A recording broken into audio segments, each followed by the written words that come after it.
தந்தை மகன் தூயாவின் பெயராலே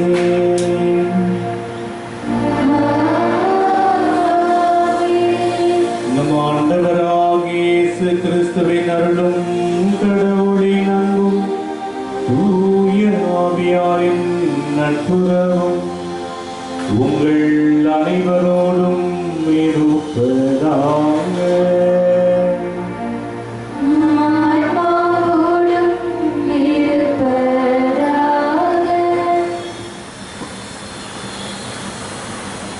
இந்த தினம் பொது காலத்தில் 25ஆம் ஞாயிறை சிறப்பிக்கின்றோம்.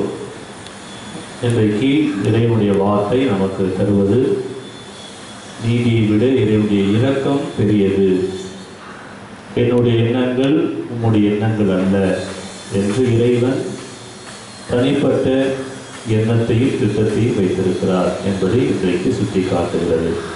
எனவே இறைவனுடைய வார்த்தைகளுக்கு செவிமடுத்து ஆண்டவருடைய பரிசுத்த பலியை ஜெபிப்போம். திருப்பலியை நாம் ஒவ்வொரு குடும்பங்களுக்காக ஒப்புக் கொடுப்போம். மைக்கேல்ராஜ் 21வது பிறந்தநாள் நன்றியாக ஒப்புக் கொடுக்கிறார். ஜெகதீஷ், சதீஷ், தெரஸ் பிறந்தநாள் நன்றிப்படியாக ஒப்புக் கொடுக்கின்றார்கள். ஐதான் மச்சோடா, மேரி மச்சோடா, அன்பையா பெர்னாண்டோ, யான்மலை பாச்சிகா மந்தாரு, இருதய பெர்னாண்டோ, மேரி பெர்னாண்டோ, ரஃபேல் பெர்னாண்டோ, யான்மலை பாச்சிகா மச்சாடுவோம். நம்ம ஒவ்வொரு குடும்பங்களையும் இறைவன் ஆசீர்வதிக்க வேண்டும் என்று இந்த பரிசுத்த பலியிலே கொடுத்து ஜெபிப்போம். எல்லாம் வல்ல இறைவனிடமும் சகோதர சகோதரிகளே உங்களிடமும் நான் பாவியை ஏற்றுக்கொள்கிறேன். ஏனெனில் என் சிந்தனையாலும் சொல்லாலும் செயலாலும் கடமையை தவறியதாலும் பாவங்கள் பல செய்தேன். என் பாவமே என் பாவமே என் பெரும் பாவமே. ஆகியால் இப்பொழுதும் கன்னியான புனித மரியாதை வாழ்வதற்கு புனித அனைவரையும் சகோதர சகோதரிகளே உங்களையும் நான் இறைவனாகிய ஆண்டவரிடம் எனக்காக வேண்டிக்கொள்ள மன்றாடுகிறேன். எல்லாம் உள்ள இறைவன் நம்மை இரக்கம் வைத்து நம் பாவங்களை மன்னித்து நம்மை நிலை வாழ்வுக்கு அழைத்து செல்வாராக. ஆமென்.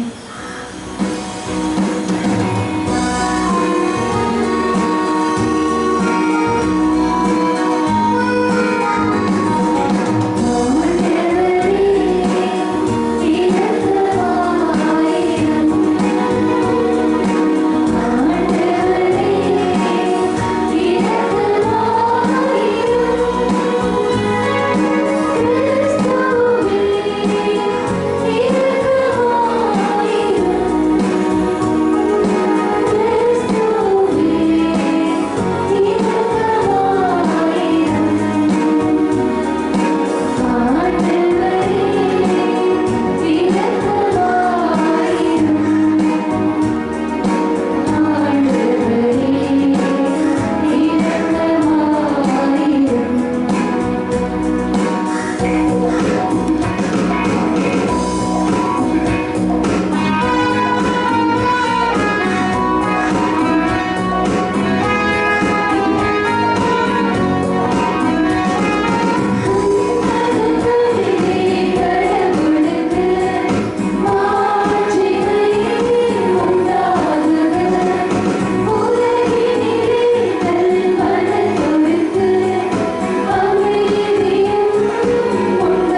உம்மையும் பிறரையும் அன்பு செய்வதில் திருச்சட்டத்தின் எல்லா கட்டளைகளும் அடங்கியிருக்க செய்தீரே.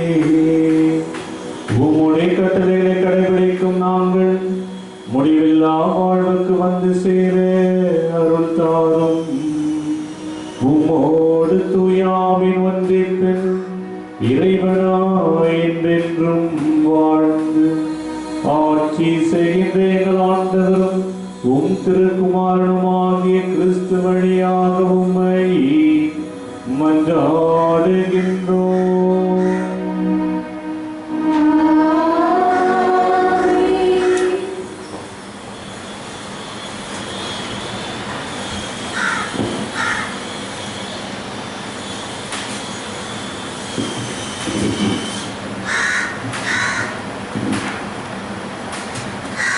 எசையா நூலிலிருந்து வாசகம். முதல் வாசகம் அதிகாரம் 55 இறை வார்த்தைகள் 6 முதல் 9 முடிய. ஆண்டவரை காண்பதற்கு வாய்ப்புள்ள போதே அவரை தேடுங்கள். அவர் அண்மையில் இருக்கும் போதே அவரை நோக்கி மன்றாடுங்கள். கொடியவர் தம் வழிமுறையையும் தீயவர் தம் எண்ணங்களையும் விட்டு விடுவார்களாக. அவர்கள் ஆண்டவரிடம் திரும்பி வரட்டும். அவர் அவர்களுக்கு இரக்கம் காட்டுவார். அவர்கள் நம் கடவுளிடம் வரட்டும். ஏனெனில் மன்னிப்பதில் அவர் தாராள மனதினர். என் எண்ணங்கள் உங்கள் எண்ணங்கள் அல்ல, உங்கள் வழிமுறைகள் என் வழிமுறைகள் அல்ல என்கிறார் ஆண்டவர். மண்ணுலகத்திலிருந்து விண்ணுலகம் மிக உயர்ந்து இருப்பது போல உங்கள் வழிமுறைகளை விட என் வழிமுறைகளும் உங்கள் எண்ணங்களை விட என் எண்ணங்களும் மிக உயர்ந்திருக்கின்றன. ஆண்டவரின் அருள்வாக்கு. நன்றி.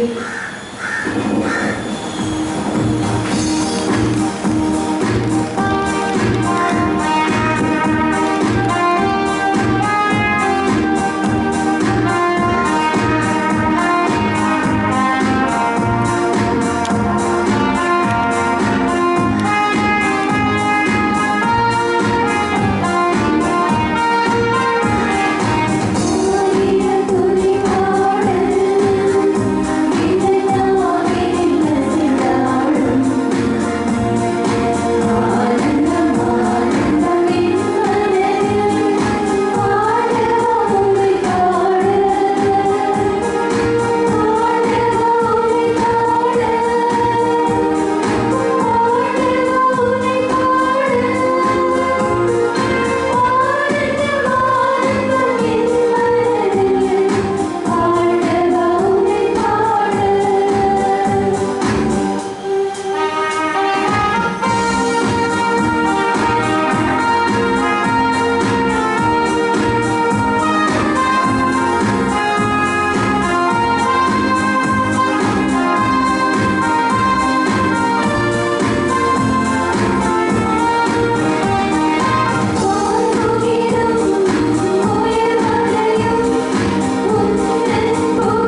முதலாம் வாசகம் பிலிப்பியருக்கு எழுதிய திருமுகம் அதிகாரம் 1 இறை வார்த்தைகள் 20 மற்றும் 24 27 முடிய. என் முலப்பாண்டிற்கு ஏற்ப உங்கள் மீது உண்மையான கவலை கொள்வதற்கு அவரை தவிர வேறொருவரும் என்னிடத்தில் இல்லை. ஆண்டவர் அருள் கூர்ந்தால் நானே உங்களிடம் விரைவில் வருவேன் என உறுதியாக நம்புகிறேன். என் சகோதரரும் உடன் உழைப்பாளரும் உடன்போர் வீரருமான எப்ராதியாவே என் தேவைகளில் எனக்கு உதவி செய்யும்படி நீங்கள் அனுப்பி வைத்தீர்கள். அவரை இப்போது உங்களிடம் திரும்ப அனுப்புவது தேவை என கருதுகிறேன். ஏனெனில் அவர் உங்கள் எல்லோருக்காகவும் இயக்கமாய் இருக்கிறார். குறிப்பாக அவர் உடல் நலம் குண்டி இருப்பதை பற்றி நீங்கள் கேள்விப்பட்டதை அறிந்து மனம் கலங்கியுள்ளார். அவர் உடல் நலம் குன்றி இறக்கும் நிலையில் இருந்தது உண்மையே. ஆனால் கடவுள் அவர் மேல் இரக்கம் கொண்டார். அவர் மேல் மட்டுமல்ல, துயரத்துக்கு மேல் துயரம் எனக்கு நேராதபடி என் மேலும் இரக்கம் கொண்டார். இது ஆண்டவரின் அறிவாக்கு. இறைவனுக்கு நன்றி.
ஆண்டவர் உங்களோடு இருப்பாராக.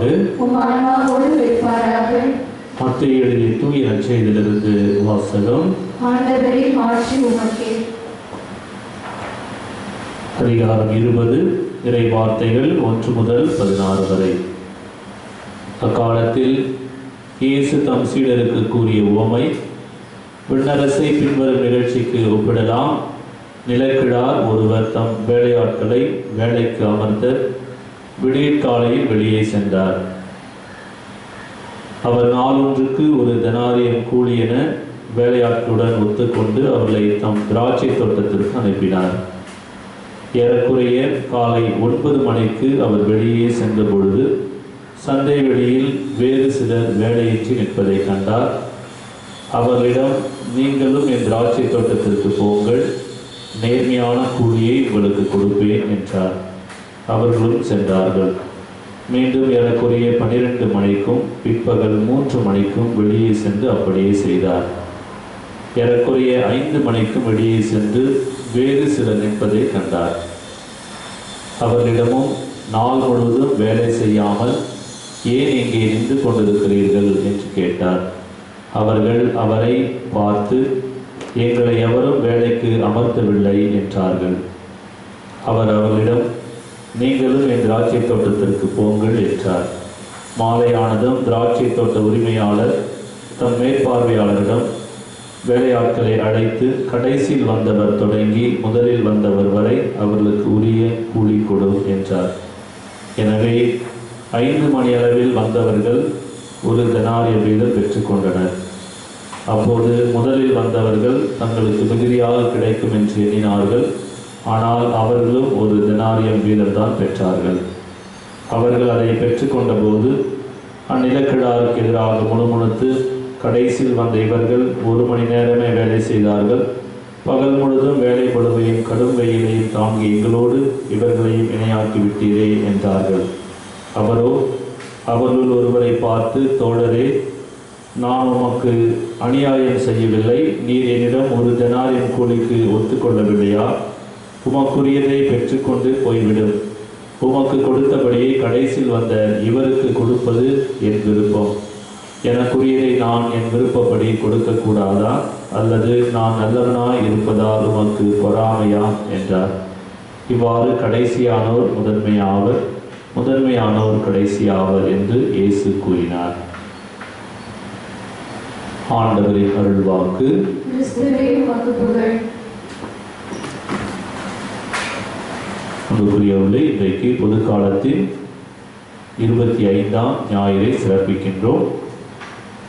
இன்றைக்கு வாசிக்கப்பட்ட வாசகங்கள் ஒவ்வொன்றும் தொடர்புடையது. இன்றைக்கு நற்செய்தியை பார்க்கிற பொழுது நாம் சிந்திப்பது வேறாக இருக்கும், கடவுள் சிந்திக்கிறது வேறாக இருக்கிறது. இதுதான் இன்னைக்கு இந்த வாசிக்கப்பட்ட நற்செய்தியில் இந்த உவமையானது ஒருத்தர் திராட்சை தோட்டத்தில் வேலைக்கு அமர்த்துகிறார்கள். ஒருத்தர் காலையில் அமர்த்துறாங்க, மத்தியானம் மாலை. ஒருத்தர் 5 மணிக்கு தான் வராது, 5லேருந்து 6 மணி வரைக்கும் தான் வேலை செய்கிறாரு. ஆனால் இன்னொருத்தர் காலையில் 6 மணிலேருந்து வேலை செய்கிறாரு. ஆனால் அந்த காலைக்கு வந்தவருக்கு சரியான கூலி கொடுக்குறார். மாலையில் 5 மணிக்கு வந்தவர் அதே கூலியை கொடுக்குறார். அதனால் நான் கஷ்டப்பட்டு காலையிலேருந்து உழைச்சேன், அவங்களும் அவங்க சம்மாக்கிட்டீங்களே அப்படின்னு சொல்லி கேட்குறாங்க. இது கேட்குறது நியாயம் இருக்கா? என்ன சொல்லுங்கள்? அது வந்து அநீதியா இல்லை நீதியா? இதை பார்க்கிற பொழுது நாம் நம்முடைய பார்வைக்கு பார்க்கின்ற பொழுது அவர் பேசியது கரெக்டாக சரியாக பேசினேன், அவங்களுக்கு தேவையான கூலியை கொடுக்கிறேன். ஆனால் நாம் வந்து பல நேரத்தில் பார்க்கும்போது இது ஒரு நீதியாக இல்லாத போல தோன்றினாலும் இன்றைக்கு அது முதல் வாசகம் மிக அருமையாக நமக்கு அதை பற்றி விளக்குகிறது. என் எண்ணங்கள் உன் எண்ணங்கள் அல்ல, உங்கள் வழிமுறைகள் என் வழிமுறைகள் அல்ல. கடவுளிடம் அவர்கள் நாம் கடவுளிடம் வரட்டும், ஏனில் மன்னிப்பது அவர் தாராள உள்ளத்தினர். அப்போ கடவுள் வந்து ஒரு இரக்கத்தையும் தாராள உள்ளத்தையும் கொண்டிருக்கிறார். இதுதான் வந்து அதில் சொல்லப்படுகின்ற ஒரு கருத்தாக இருக்கிறது. இந்த உவமை புரியணும் அப்படின்னா ஒரு நிகழ்வு நம்ம அன்றாடம் சந்திக்கின்ற நிகழ்வை சொல்கிறோம். ஒரு தந்தை, அந்த தந்தைக்கு வந்து 2 மகள்கள், 2 பேரையும் நன்றாக அழகாக வளர்க்கிறார். அதில் மூத்த மகள் வந்து நல்லா படிப்பான், நல்லா நிறைய திறமை இருக்குது, நல்லா படிப்பான், நிறைய படிக்க வைக்கிறாரு. படிக்க வச்சுன்னு நிறையா முடிக்கிறார். நல்லா படித்து முடித்தோடனே ஒரு நல்ல வேலை கிடைக்கிறது. உயர்ந்த ஒரு கம்பெனியில் நல்ல ஒரு சம்பளத்துக்கு வேலை செய்கிறார். உடனே அதுக்கேற்ற மாதிரி அவனுக்கு திருமணம் பார்க்க மருமகளை பார்க்குறார். இப்போ நல்ல அதே போல் உயர்ந்த இடத்துல பணி செய்கின்ற, நல்லா படித்த நல்ல வேலை செய்கின்ற ஒரு மாப்பிளையை பார்த்து கல்யாணம் பண்ணி வைக்கிறாங்க. 2 பேரும் நிறைய சம்பளம் வாங்குறாங்க, நன்றாக இருக்காங்க. 2வது ஒரு மகள் இருக்கிறார். அவள் வந்து சரியாக படிக்க மாட்டாள், எவ்வளோ சொல்லி படிக்கவே இல்லை. அவள் வந்து ஓரளவுக்கு அப்படியே வளருகிறார். அவளுக்கும் பார்க்க திருமணம். அப்போது வந்து நடுத்தர சரியாக படிக்கலை, வேலை இல்லை அப்படின்னும் போது ஒரு சாதாரண குடும்பத்திலேருந்து பொண்ணு எடுக்கிறாரு, பையனை மருமகள் எடுக்கிறாரு. அந்த பையனுக்கு வந்து வேலை இல்லை. அதனால் என்ன செய்கிற, இவரே என்ன செய்கிற, பணம் கட்டி வேலை வாங்கி கொடுக்குறார். கஷ்டம் அப்படின்னு வரும்போது, ஏன்னா சரியான வேலை இல்லாத போது நிறைய பிரச்சனைகள் வரல குடும்பத்தில். அப்போ எல்லாத்துக்கும் வந்து இந்த அப்படி தந்தை தான் சென்று உதவி செய்வார். கஷ்டம் வருகின்ற பொழுது சாப்பாட்டுக்கு எல்லாத்துக்குமே வந்து கூடவே இருந்து உதவி செய்வார். அப்பொழுது அந்த மூத்த மகளுக்கு தெரிஞ்சு அவளை விட அதிகமாக இளைய மகளுக்கு உதவி செய்வார். அப்போ அந்த மூத்த மகள் வந்து அவங்க அப்பாவை பார்த்து கேட்குறார், 2 பேரையும் நீங்கள் தான் உங்களுடைய பிள்ளைகள் தானே, நீ தான் என்ன 2 பேரையும் பெற்றெடுத்தீங்க, நான் என்னை மட்டும் தனியாக விட்டு அவருக்கு வந்து எப்போ பார்த்தாலும் உதவி செய்து கொண்டு இருக்கிறீர்கள். என்ன ஒரு விதமாகவும் அவளை நீங்கள் வேறு விதமாக பார்த்து கொண்டு இருக்கிறீர்கள். ஒரு கண்ணில் சுண்ணாம்பும் இன்னொரு கண்ணில் வெண்ணெய் வைப்பது முறையா அப்படின்னு. அப்பொழுது அவர் சொல்கிற வார்த்தை, நான் உனக்கு உதவி செய்வது நீதியின் அடிப்படையில், ஆனால் உன் தந்தைக்கு செய்வது இரக்கத்தின் அடிப்படையில். அப்போ வந்து நீ நல்லா படிச்சிருக்க, நல்லா வேலை செய்கிற, எல்லாமே நல்லா இருக்கு, ஆனால் உன் தங்கச்சிக்கு சரியான வசதி இல்லை, கஷ்டப்பட்டு இருக்கா. அதனால் உதவி செய்ய வேண்டியது ஒரு தந்தையினுடைய கடமையாக நான் உதவி செய்கிறேன் என்று சொல்லி புக்குரியவர்கள் இதே ஒரு நிலைமை தான் இந்த உவமையிலும் நாம் பார்க்கிறோம். இதில் பார்க்கிற பொழுது ஒரு வேலையாட்களாக கூலியாக பார்க்காமல் துவக்கத்தில் வந்தவங்க அதற்கான அந்த தினாரியம் என்பது ஒரு நாளைக்கான கூலி. அப்படின்னா ஒரு நாள் வேலை செஞ்சா, இப்போ ஒரு நாள் வேலை செஞ்சு ஒரு 1000 ரூபாய் கொடுக்குறாங்கன்னா அப்போ வருகிற பொழுது அவருக்கு 1000 ரூபாய்க்கான ஒத்து கொடுக்குறாரு. கடைசி 5 மணிக்கு வராங்களே அவங்க யாரும் வேலை அவங்க கொடுக்கல. அப்போ வேலை இல்லை அப்படின்னா வீட்டுக்கு போனால் குடும்பத்தில் பார்த்துட்டே இருப்பாங்க, அவங்க எப்போ வேலை செஞ்சு காசு கொண்டு வர. ஏன்னா அவர் கொண்டு வருகின்ற வருமானத்தை வைத்து தான் அந்த குடும்பத்தில் பிள்ளைகள் சாப்பிட வேண்டும், குடும்பம் சாப்பிட வேண்டும். அப்போ வேலை இல்லாமல் வெறுக்கையோடு சென்றார் என்றால் அந்த குடும்பம் அன்றைக்கு பட்டினி கிடக்க வேண்டும். அதனால தான் அந்த குடும்பத்திற்காக அவருக்காக இறக்கப்பட்டு யாருமே வேலைக்கு அமர்த்தவில்லை. அமர்த்தியிருந்தால் அவர் என்ன செய்வார்கள்? கண்டிப்பாக வேலை செஞ்சிருப்பார். அப்போ அந்த தந்தை கூடிய அந்த இரக்கத்தின் அடிப்படையிலே அவருக்கு அந்த ஊதியத்தை கொடுக்கிறார். நமக்குரியவர் இருக்கிற ஊதியம் கூலி மட்டுமல்ல, இது நமக்கு மீட்பை பற்றி இது சுட்டி காட்டுகிறது. எப்படி என்றால் இஸ்ராயல் மக்களுக்கு மட்டும்தான் மீட்பு அப்படின்னு ஒரு குறிப்பிட்ட மக்களுக்கு இருந்தது. ஆனால் இஸ்ராயல் மக்களை தவிர புற இனத்து மக்களுக்கும் கடவுளுடைய இரக்கத்தை, மீட்பை, ஆசிரை பெற்றுக்கொள்ள முடியும். எல்லா மக்களும் என்னுடைய மக்கள் என்கின்ற ஒரு செய்தியை தான் இது நமக்கு கொடுக்கிறது இந்த ஓமையாக. அதனால் கடவுள் இரக்கமுள்ள தந்தையாக இருக்கிறார். எந்த நிலையில் இருந்தாலும் உன்னை அரவணைத்து என் மகனாக மகளாக ஏற்றுக்கொள்ளக்கூடிய தந்தையாக நமது இறைவன் இருக்கிறார். அப்ப இரக்கத்தின் ஆண்டவராக, நீதியின் அடிப்படையில் பார்த்தாலும் அவர் இரக்கத்தின் தந்தையாக இருக்கின்றார். அதில் எல்லாரும் ஒரே நிலையில் இருப்பதில்லை, ஒவ்வொருவருமே மாறுபட்ட நிலையில் இருந்து கொண்டிருக்கிறோம். அப்பொழுது அவர்களுக்கு ஏற்றாற் போல அரவணைக்கின்ற இறைவனாக இருக்கின்றார். அதனால் சொல்றாங்க, இறைவனது தன்மை இதை அருமையாக சுட்டி காட்டுகிறது. ஏழைகள், தேவையில் இருப்போர், வறுமையில் வாடுவோர் ஆகியோர் மீது இறைவனின் சிறப்பு கவனம் இருக்கும் என்பதை சுட்டி காட்டுகிறது. ஏழைகள் மீது அதிக பாசமும், தேவையில் இருக்கின்றவர்கள், வறுமையிலே வாடுகின்றவர்கள் ஆகியோர் மீது ஆண்டவருடைய தனிப்பட்ட கவனம் இருந்தது. இயேசு அவர்களை தேடி சென்றார். எல்லோரும் என்னுடைய மக்கள்.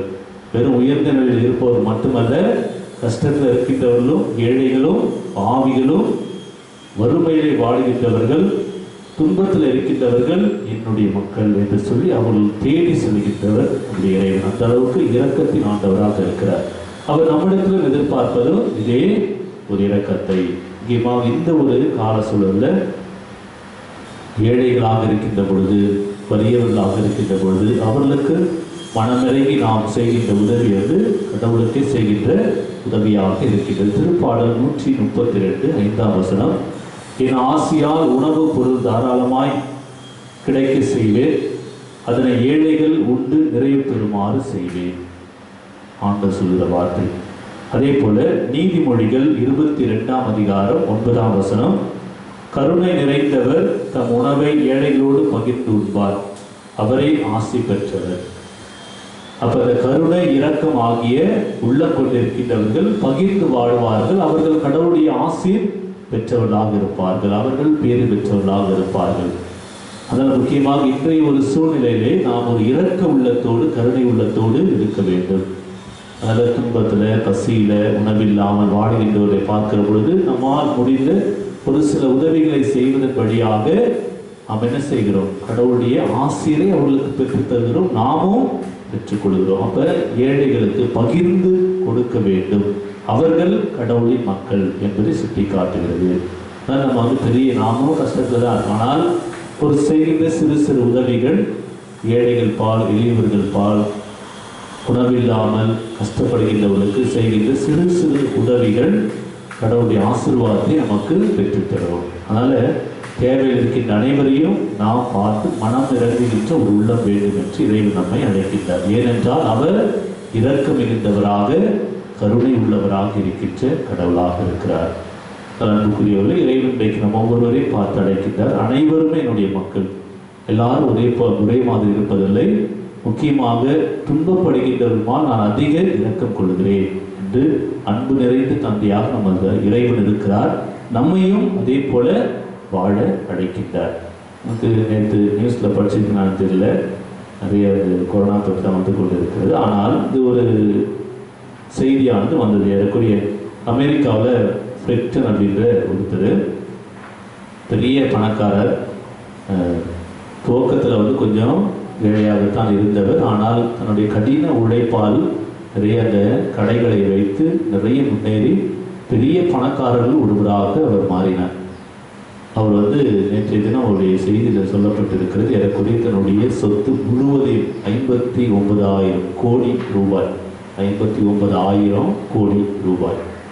ஒரு கோடி 2 கோடி சம்பாதிக்கிறது கஷ்டம். 59,000 கோடி ரூபாயை தனது சொந்த பணத்தை, சொத்தை அவர், நான் இந்த சொத்துக்கு அதிபதியாக இருக்க விரும்பவில்லை என்று சொல்லி அதை ஏழைகளுக்காக, அறக்கட்டளைக்காக, கல்விக்காக, உணவில்லாமல் இருக்கின்றவர்களுக்காக நான் கொடுத்து விடுகிறேன், நான் ஏழையாக சாக விரும்புகிறேன் அப்படின்னு சொல்லி என்னுடைய எல்லா சொத்துக்களையும் எழுதி வச்சுட்டார். எழுதி வச்சுட்டு அவருக்கு சின்ன ஒரு வீடு, அந்த மனைவி, அவரோடு 2 பேரும் தனியாக நாங்கள் ஏழையாக சாக விரும்புகிறோம் என்று சொல்லி எல்லா பணத்தையும் சொத்துக்களையும் எழுதிவிட்டு அந்த வீட்டிற்கு அவர் குடிபெயர்ந்திருக்கிறார். நேற்றைய தினம் நடந்த ஒரு நிகழ்வு. அன்புக்குரியவர்கள், இதே போல மனிதர்கள் இந்த உலகத்தில் வாழ்ந்து கொண்டிருக்கிறார்கள். எந்த நேரத்தில் யாருக்கு என்ன நடக்கும் தெரியாது. எவ்வளவுதான் வளர்ச்சி போய்கொண்டே இருந்தாலும், விஞ்ஞானத்தில், மருத்துவத்தில் வளர்ந்து கொண்டிருந்தாலும், இன்னும் இத்தனை மாதம் ஆகி நமக்கு இந்த தொழிற்சிக்கு மருந்து கண்டுபிடிக்க முடியல இல்லையா? அந்த அளவுக்கு அதுதான் நம்முடைய வளர்ச்சி என்பது. அதனால் எந்த நேரத்தில் யாருக்கு எது நடக்கும் என்று நமக்கு தெரியாது. இந்த உலகம் என்பது, வாழ்வு என்பது நிரந்தரம் அல்ல, சரிங்களா?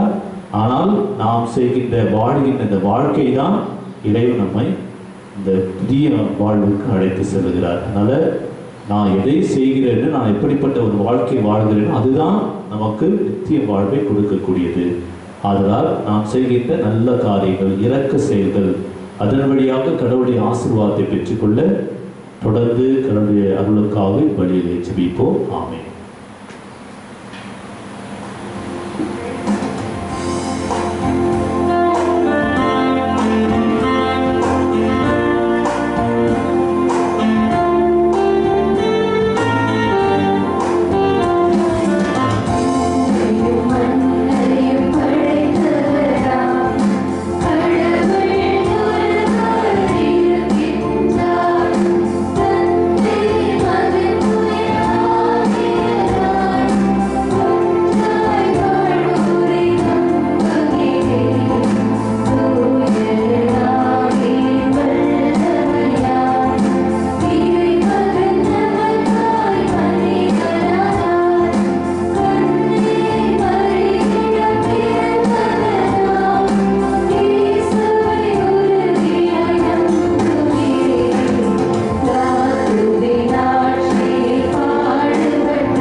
இறைவன் நம்முடைய தந்தை, நாம் அவருடைய பிள்ளைகள் என்ற உணர்வோடு நமது தேவைகளை தந்தையாக இடத்திலே மன்றாடுவோம்.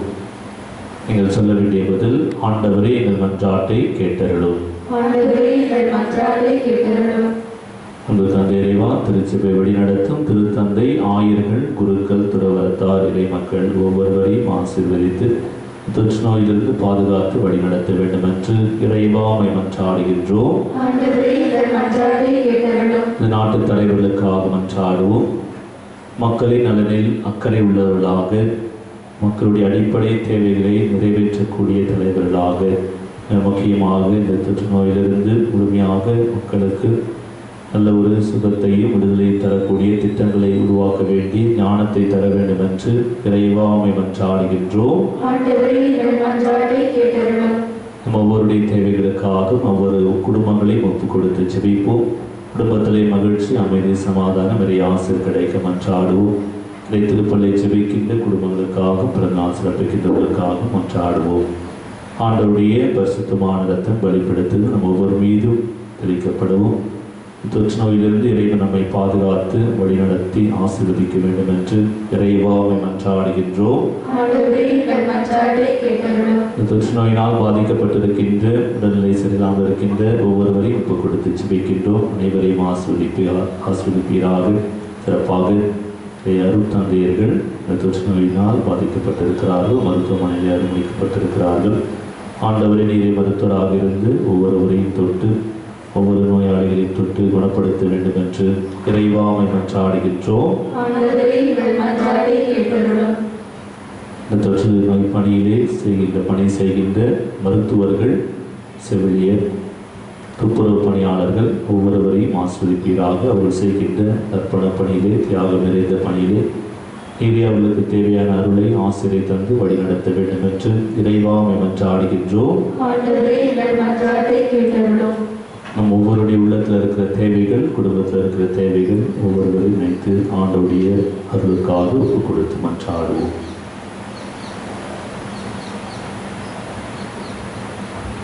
திருப்பலியை ஜெபித்துக் கொண்டிருக்கிற ஒருவருக்காக நேர்த்தலம் மூலமாக ஜெபிக்கிற ஒவ்வொரு குடும்பத்தையும் அவர்களையும் ஆசீர்வதிக்க மன்றாடுவோம். நம் அந்த ஆட்டுக்களை எல்லாம் எங்கள் ஆண்டவராகிய கிறிஸ்து வழியாக எங்களுக்கு பெற்று தருளும். ஆமென்.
சகோதர சகோதரிகளே, என்னுடையது உங்களுடைய மானியப்படி எல்லாம் வல்ல தந்தையாக இறைவன் கேட்டதாகும்படி மன்றாடுங்கள்.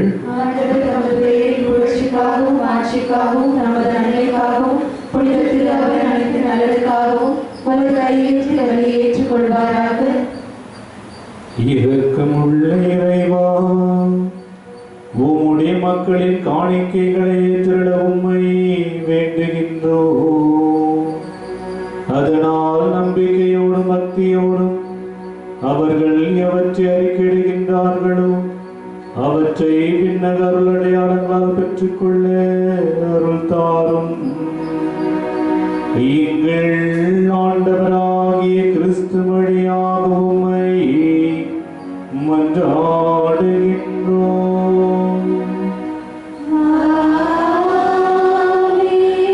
ஆண்டவர் உங்களோடு இருப்பாராக.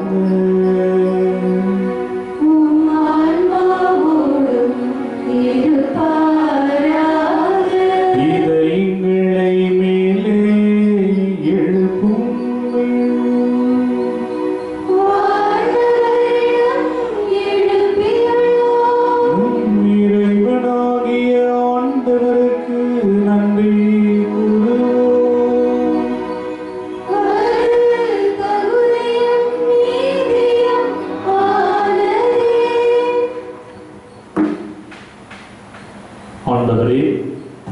நிறைவான தந்தையே, என்றும் வாழும் எல்லாம் வல்ல இறைவா,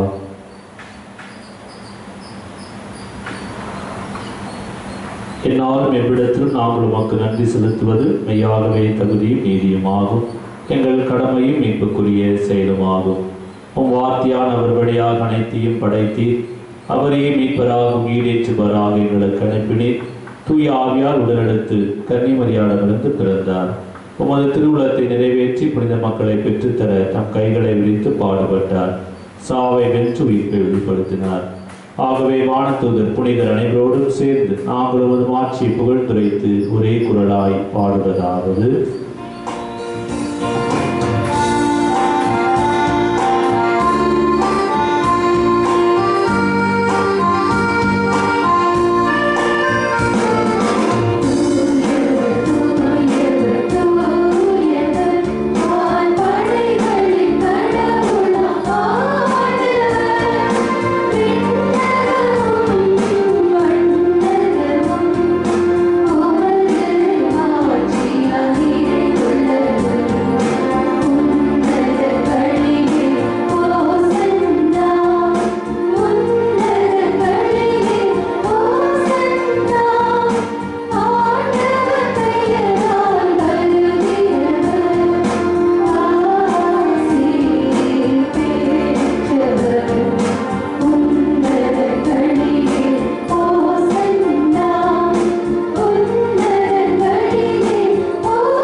தூயவர், தூய்மை அனைத்திற்கும் ஊற்று. ஆகவே உடைய தூய ஆவியை பொழிந்து காணிக்கைகளை தூய்மைப்படுத்த உம்மை வேண்டுகின்றோம். இவ்வாறு எங்கள் ஆண்டவர் இயேசு கிறிஸ்துவின் திரு உடலும் திரு இரத்தமுமாக எங்களுக்கு இவை மாறுபனவாக. அவர் பாடுபட உலக்கணிந்து தம்மை கையளித்த போது அப்பத்தை எடுத்து நன்றி செலுத்தி அதை பிட்டு தம் சீடர்களுக்கு அளித்து இயேசு கூறியதாவது: அனைவரும் இதிலிருந்து பெற்று உண்ணுங்கள், ஏனெனில் இது உங்களுக்காக கையளிக்கப்படும் என் உடல். எங்களுக்காக பலியான இயேசுவே, நாங்கள் உம்மை ஆராதிக்கிறோம்.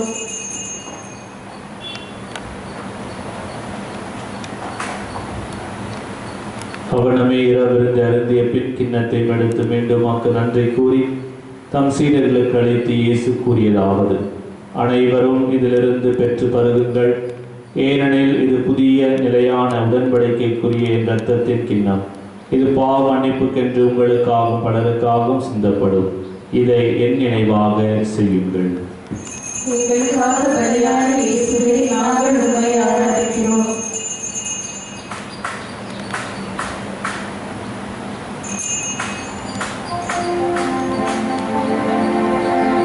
நம்பிக்கையின் மறைபொருள்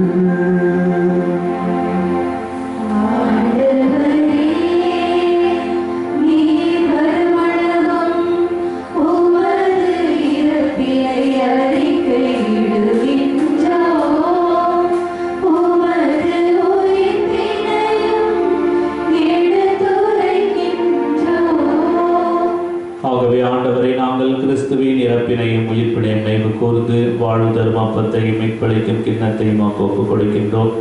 உம் திருமுன் நின்று ஊழியம் புரிய தகுந்தவர்களை ஏற்றுக்கொண்டு எனவே உமக்கு நன்றி செலுத்துகின்றோம். மேலும் கிறிஸ்துவின் உடலிலும் இரத்தத்திலும் பங்கு கொள்ளும் எங்களை தூய ஆவியார் ஒன்று சேர்க்க வேண்டும் என உம்மை தாழ்மையுடன் மன்றாடுகின்றோம். ஆண்டவரை உலகெங்கும் பரவிருக்கும் திருவை நினைவு கூர்ந்தல்லும் எங்கள் திருத்தந்தை பிரான்சிஸ், எங்கள் பேராயர் ஜார்ஜ் அந்தோணி சாமி ஆண்டகை, ஏனைய ஆயர்கள் எல்லா திருநிலையினராகி அனைவரோடும் அத்திரு அவை அன்பு நிலை பெற செய்தல்லும். மேலும் ஈர்த்திடம் எதிர்நோக்குடன் தீர்கொள்ளும் எங்கள் சகோதரர் சகோதரிகளையும் இறந்தோர் அனைவரையும் இரக்கத்துடன் நினைவு கூர்ந்தும் திருமுக ஒளியில் ஏற்றலும். எங்கள் அனைவர் மீதும் இரக்கமாயிரும். உடலாக இரத்தமாக நம் மத்தியிலே வீரோடு பிரசன்னமாயிருக்கிற ஆண்டவிடத்திலே ஜெபிப்போம். நம்ம ஒவ்வொருவரையும் குடும்பங்களையும் ஆஸ்வதிக்க மன்றாடுவோம். மகிழ்ச்சியான சமாதானத்திற்காக ஜெபிப்போம். அவருடைய தேவைகளுக்கு கொடுத்து மன்றாடுவோம். இந்த பரிசுத்த பலிபீடத்தின் கடவுளுடைய அருளும் ஆசிரியர் ஒவ்வொருவருக்கும் கிடைக்க ஜெபிப்போம். திருநோயிலிருந்து நம்ம ஒவ்வொருவரையும் பாதுகாத்து வழிநடத்த வேண்டும் என்று மன்றாடுவோம். தன்னிலை சரியில்லாமல் மருத்துவமனையில் இருக்கிற ஒவ்வொருவரையும் ஆண்டு தொட்டு குணப்படுத்த மன்றாடுவோம். நம்மிடத்தில் ஜெபிக்க கேட்டுக்கொண்ட நினைவு கூறுவோம்.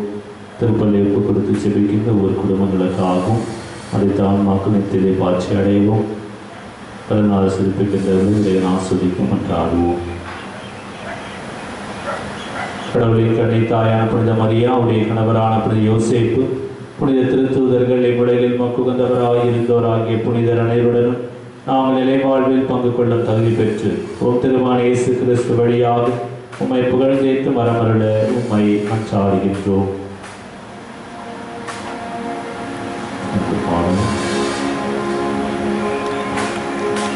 இவர் வழியாக இவரோடு இவரில் எல்லாம் வல்ல இறைவனாகிய தந்தையே, தூய ஆவியாரின் ஒன்றிப்பில் எல்லா புகழும் மாட்சியும் என்றென்றும் உமக்கு உரியதே.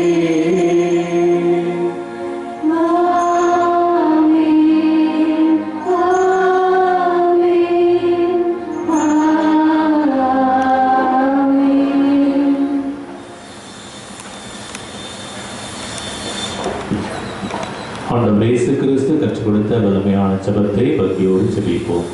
விண்ணுலகில் இருக்கிற எங்கள் தந்தையே, உமது பெயர் தூயதென போற்ற பெறுக. உமது ஆட்சி வருக. உமது திருவுளம் விண்ணுலகில் நிறைவேறுவது போல மண்ணுலகிலும் நிறைவேறுக. எங்கள் அன்றாட உணவை இன்று எங்களுக்கு தாரும். எங்களுக்கு எதிராக குற்றம் செய்வோரை நாங்கள் மன்னிப்பது போல எங்கள் குற்றங்களை மன்னியும். எங்களை சோதனைக்கு உட்படுத்தாதே, தீமையிலிருந்து எங்களை விடுவித்தருளும். ஆண்டவரே, தீமை அனைத்திலும் எங்களை விடுவித்து எங்கள் வாழ்நாளில் அமைதி மகிழ்ச்சி தர உம்மை மன்றாடுகின்றோம். உமது இரக்கத்தின் உதவியால் நாங்கள் பாவத்திலிருந்து எப்போதும் விடுதலை பெற்று யாதொரு கலக்கும் பயமின்றமாய் இருப்போமாக. நாங்கள் எதிர்நோக்கி இருக்கும் பேரின்பத்திற்காகவும் எம்மைப்பராக இயேசு கிறிஸ்துவின் வருகைக்காகவும் காத்திருக்கின்றோம். ஏனெனில் ஆட்சியும் வல்லமையும் மாட்சியும் என்றென்றும் உமதே. ஆண்டவராக இயேசு கிறிஸ்துவே, அமைதியை உங்களுக்கு விட்டு செல்கின்றேன், என் அமைதியை உங்களுக்கு அளிக்கின்றேன் என்று திருத்துதலுக்கு மொழிந்தீரே. எங்கள் பாவங்களை பாராமல் உமது திரு அவை நம்பிக்கையை கண்ணோக்கி உமது திருவுளத்திற்கு ஏற்பதற்கு அமைதியும் ஒற்றுமை மகிழ்ச்சியும் தந்துள்ள திருவுளம் கொள்வீராக. என்றென்றும் வாழ்ந்து ஆட்சி செய்கின்றவர் நீரே. ஆமென். ஆண்டவர் இயேசு கிறிஸ்து தருகின்ற அமைதி உங்களோடு என்றும் இருப்பதாக. உம் ஆன்மாவோடும் இருப்பதாக. ஒருவருக்கொருவர் இயேசு கிறிஸ்து தருகின்ற அமைதியை பகிர்ந்து கொள்வோம். சமாதானம். உலகின் பாவங்களை போக்கும் இறைவனின் செம்மறியே, எங்கள் மேல் இரக்கமாயிரும். உலகின் பாவங்களை போக்கும் இறைவனின் செம்மறியே, எங்கள் மேல் இரக்கமாயிரும். உலகின் பாவங்களை போக்கும் இறைவனின் செம்மறியே, எங்களுக்கு அமைதியை அளித்தருளும்.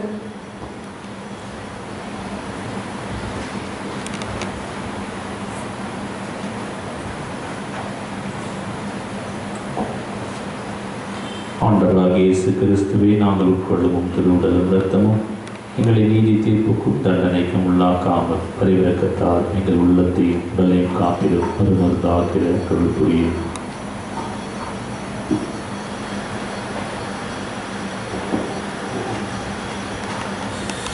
நமது ஆண்டவர் இயேசு கிறிஸ்து நாம் வாழ்வு பெற வேண்டும் என்று தனது உயிரையும் உடலையும் கொடுத்த இறைவன் ஒவ்வொருவரையும் அழைக்கின்றார். இவருடைய திருவிருந்திற்கு அழைக்கப்பெற்ற நாம் ஒவ்வொருவரும் பேறு பெற்றோர்.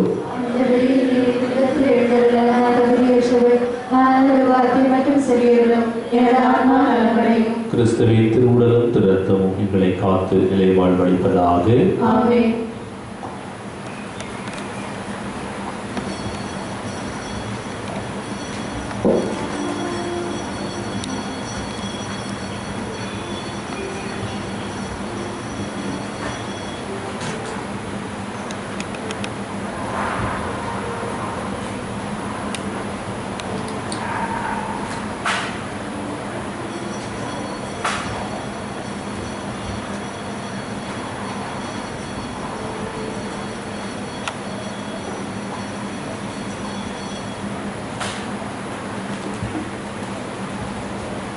புரியவர்களே, நீங்கள் வருகின்ற பொழுது முகக்கவசம் அணிந்து வாருங்கள். இடையில் இருக்கணும். உங்களுடைய கைகளிலே கிருமி ஆஸ்தரிக்கப்படும் சரிங்களா? அதை விட்டு சமூக இடைவெளியோடு நீங்கள் வந்து கருணை விருதில் பங்கெடுப்போம்.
உன்னத